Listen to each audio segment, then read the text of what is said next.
Eric, this will be your third year starting on the offensive line. I mean, how much or how good is it to get a couple years under your belt to kind of know where you're at going into year three?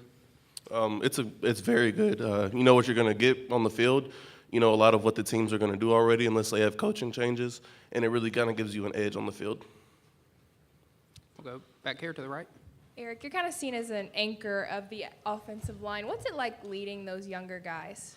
Oh, it's awesome. You know, guys come in every day and they have questions that amaze you.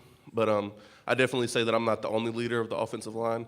There's several of my guys around me, like Connor Lanfear, Keaton Sutherland, Colton Prater, that are helping me along with everything, and they're great players as well. So, Go down in front. Eric, it seems like physical and toughness are the buzzwords of the offseason for you guys. How does Coach Fisher talk about those kind of things to you guys? What is his message on those two things? well, his four key words are toughness, effort, discipline, and pride, and he emphasizes that in everything we do, whether that's from from the weight room, which is strength and conditioning, practice to film, and he really puts an emphasis on it. What does that mean for you to be a guy that's a lineman, that when your coach is talking about those kind of things pretty consistently? It's important, of course.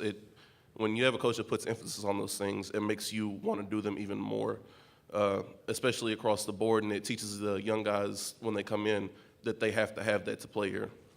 Go over here to the right. Eric, you guys didn't have a 1,000-yard rusher last year. How important of a goal is that for you guys? And what do you like most about blocking for a guy like Travion?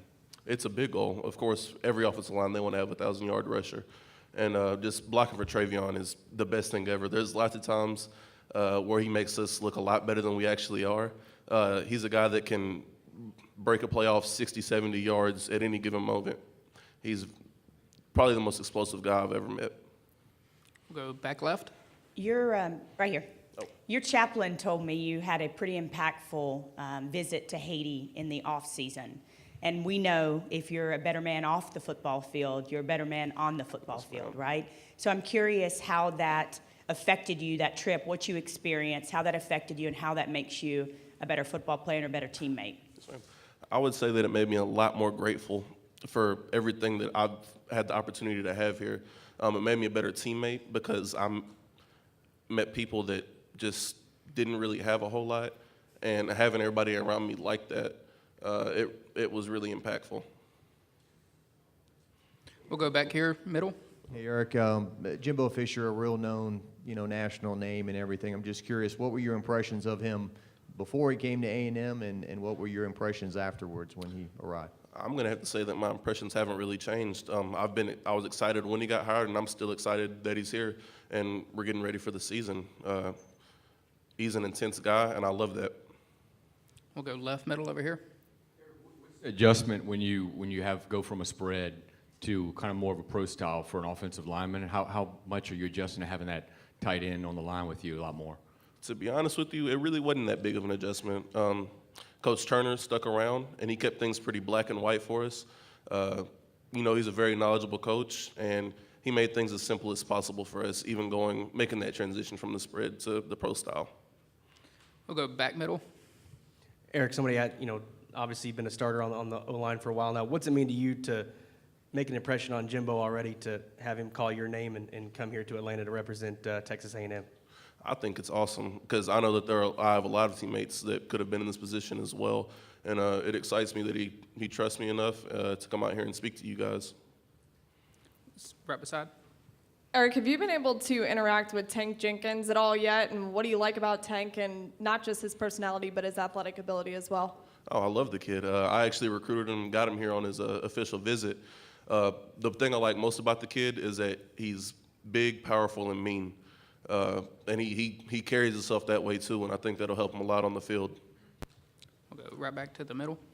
Twofold question for you here, Eric. Number one, obviously, quite the bloodline in your family that's already played at A&M and Jaworski. So talk to me now about you trying to make a name for yourself at Texas A&M and what you've shared with Jaworski over the years, and then also a lot of Beast Texans on this Aggie roster. Talk to me about that and kind of the camaraderie you guys have.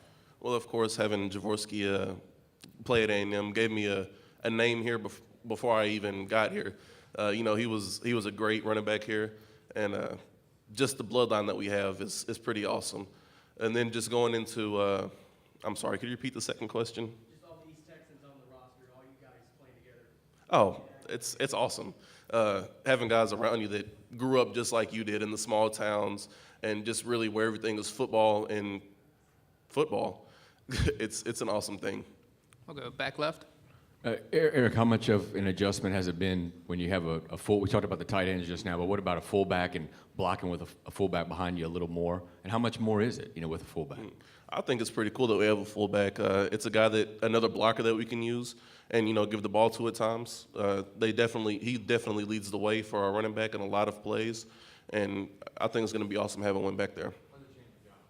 Oh, it doesn't really change my job as well. I might change my point every once in a while, but for the most part, it's stayed the same. We'll go down in front. How do you remember hearing that Jimbo was coming to College Station, and what were your first thoughts?